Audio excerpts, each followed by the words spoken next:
Okay, these are the slides we went through in class for those of you that missed this or want to see it again.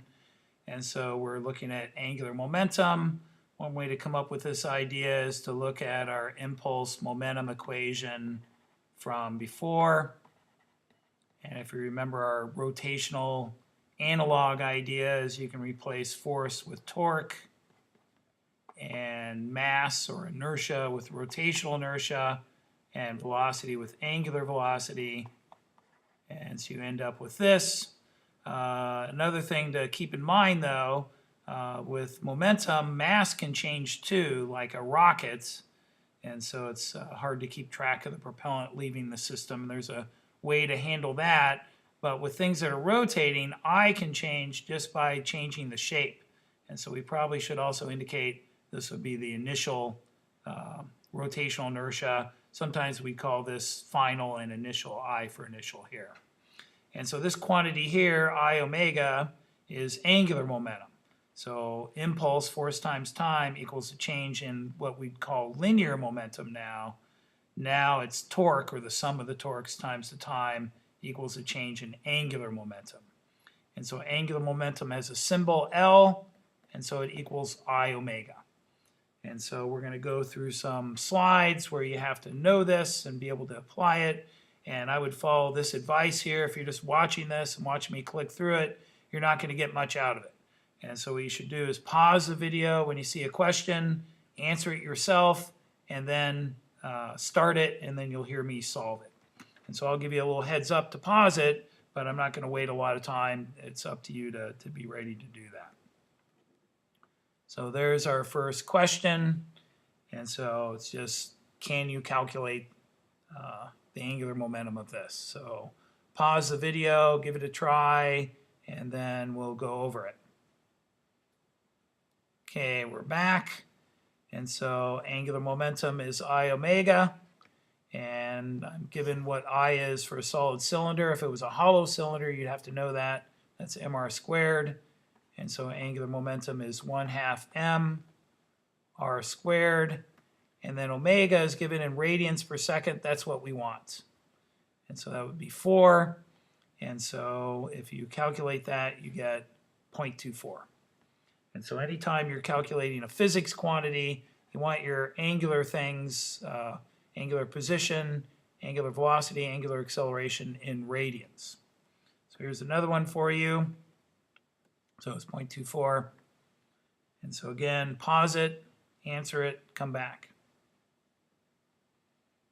Okay, here we are. So the units, well, it was just on the last slide, so you could have just rewound to that. But we can figure it out, right? Rotational inertia is always mr squared. So there might be some fraction here in front of it, but it's still mr squared, so it's got to be kilograms meters squared. And angular velocity we just saw is radians per second, but radians are dimensionless. It's really just a placeholder telling me, hey, I didn't use degrees or revs or something. So really the units of angular velocity is 1/seconds, and so C is the best choice. But if you picked E, I'd say you're not wrong if the R is for radians, but it might confuse you. So I just use radians when I'm looking at angular position, velocity, and acceleration. And then when I solve something with that, I leave the radians out because they're sort of not really there. Here's another one. Pause the video, answer it. Okay, we're back. And so this looks different. I thought angular momentum was I omega. So even though this is a planet, they don't tell me its dimensions. So I can't figure out some sort of rotational inertia for I. It's just a particle. In other words, its dimensions are small compared to the dimensions of the circle it's going in. And so the rotational inertia is that of a particle, mr squared. So mr squared omega would be correct, but that doesn't show up in any answers. So omega we can also get because V is omega r, and so omega is V over r. So if I put that into there, I get mr squared V over r. And so I get MRV. A little more completely, R and V are vectors. So when you multiply two vectors, it's either a dot product or a cross product. In this case, it's a cross product. And so angular momentum is a vector, and we saw a cross product when we saw torque, and we'll see some of the implications of that as we go through this. And so, but you can, in this case, just do MRV. So one shows up in the next one, so MRV. So pause the video, see if you can figure this out. Okay, we're back. And so we just learned it's MRV, but because it's a cross product, one way to think of it is the V is the components perpendicular to R. And so the component perpendicular to R would be this. Now it's also the perpendicular component of R to V, but I think this is usually easier. And so it's going to be M R V, and then opposite sine 30. And so it comes out to 60. So we saw this with torque, that it was only a perpendicular component that had torque. But that sort of makes sense. If you're applying a force to a wrench and you push parallel to the wrench handle, you know it's not going to do anything. So you know it's got to be the perpendicular component. With angular momentum, it's a little harder to see that. Kind of, you might think it's the component that's going in a circle around X. In class, we did an experiment where we had a rotating bar and we shot a Nerf arrow into it. And so the Nerf arrow comes in and hits it, and it's going to make the bar spin, right? What if I shot the Nerf arrow in this direction? Well, if I was really careful and it hit, it wouldn't make it spin. And so the only part of the arrow that has angular momentum is the velocity that's perpendicular to the bar in this case. If I shot the arrow in at an angle, it would still make it spin, but not as fast. And so it'd only be the perpendicular component that we would use to figure out how fast the bar spins. And then what if we apply a torque to an object? Maybe it's already spinning, maybe it's not. What will happen? So pause the video. Okay, here we're back. And so it is going to, well, it could be either A or B. So if you just thought of it sitting there and you apply a torque, well, then it's going to start spinning. But what if it's already spinning? I could apply a torque so it would decrease. So either of those are the case.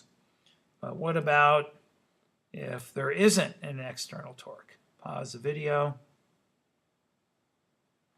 Okay, we're back, and hopefully you said it remained constant. So if we go back to our original equation, I'm just going to write it like this, change in I omega. And so the external torque, if that is 0, then this has to be 0. And when we mean external torque, if it's just one object, that's any torque on it. But that also means we can have a system of objects, and if they interact with each other, applying torques to each other, their individual angular momentum might change, but the systems would not. And so the more complex problems we won't get into here, but we did in the demo lab, and you'll see in the homework, would involve that. So another way to say this would be delta L equals 0, and delta L is the final minus the initial. And so the way I usually write this out is this. And so this is the equation for problems where the sum of the external torques are 0. And so the angular momentum doesn't change for the system then. And so this is called conservation of angular momentum. Or if you want to save some writing, conservation of L. So it's one of the 3 great conservation principles we study in physics: conservation of energy, conservation of momentum. Well, you could call that linear momentum, good old MV, right? And then now we have conservation of angular momentum. And it's a separate thing from linear momentum when we said the initial linear equals the final. So you might have a problem where this is true, but this isn't. Or you might have a problem where this is true, but this isn't, as far as your system anyway. And so it is a separate conservation principle on its own right. So here we have a system.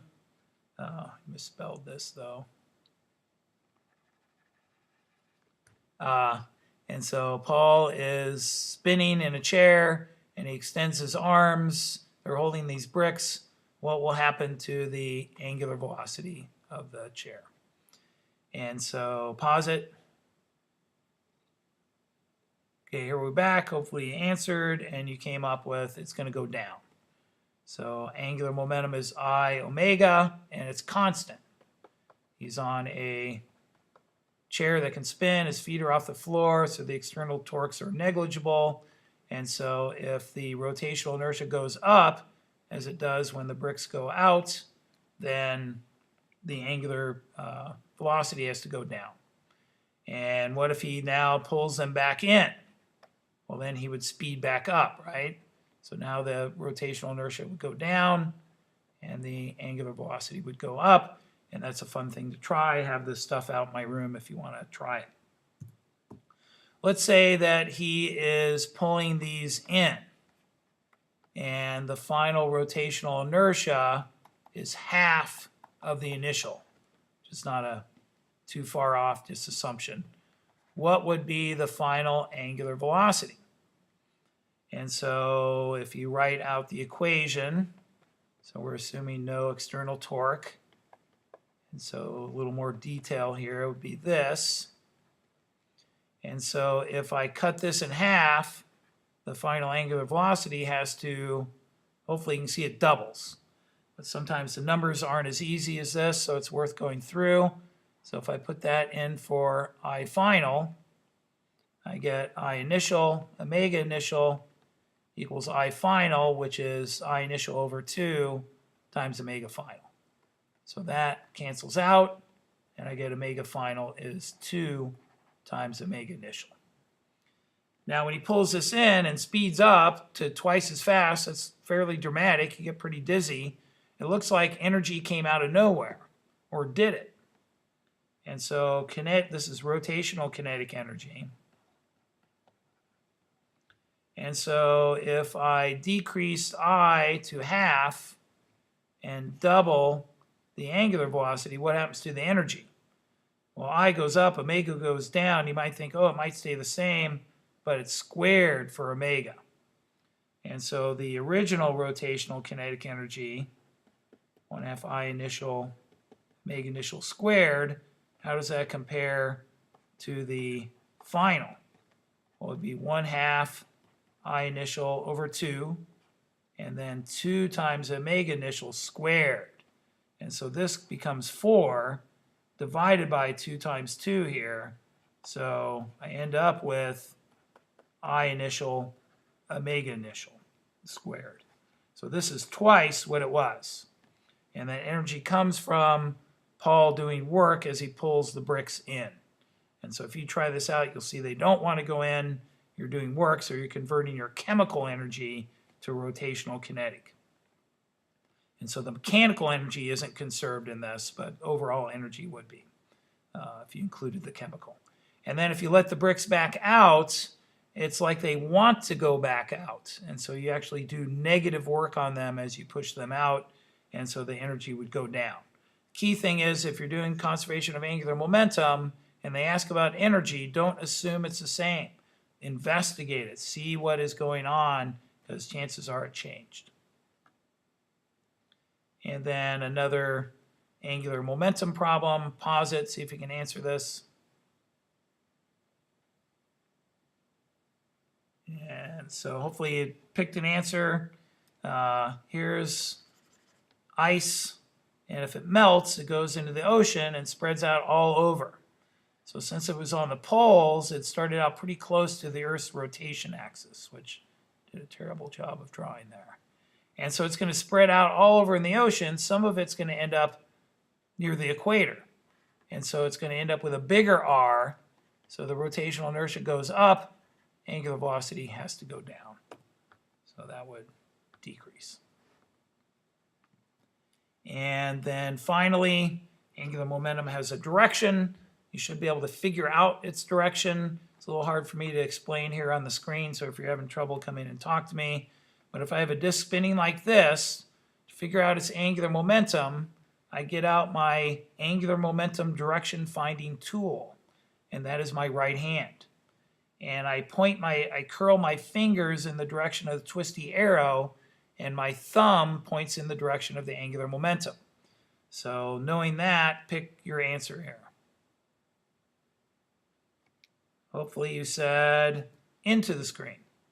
So if you try that out again with your fingers, go right up to the screen, curl your fingers, your thumb goes into your screen. If this was on a test, it'd say into the page or into the paper. So what if it's spinning the other way? So pick your answer for number 2. And so if you take your right hand, curl your fingers in this direction, you should see that your thumb points out of the screen. And so now this is a disc seen edge on, and so you would see it moving in this direction as it rotated. What is its direction? Pause it, see if you can answer it. If you get this one right, you know what you're doing here. And so we're back. So if you curl your fingers in this direction, your thumb should be pointing to the left. So again, if you're not getting that, see if you can orient your hand that way so you see your thumb pointing to the left. That's how you do it. And so finally 4, I think we know what it's going to be, right? But if you take your fingers, curl them in this direction, your thumb is going to end up pointing to the right. And so you should practice this every time you see something spinning in the homework or in the book. Take your right hand out, make sure you know which your hand is your right, and see if you can get the direction of angular momentum. Now we also talked about the importance of the direction of angular momentum, and so I'm not going to go into that here, but at least you can get the basics.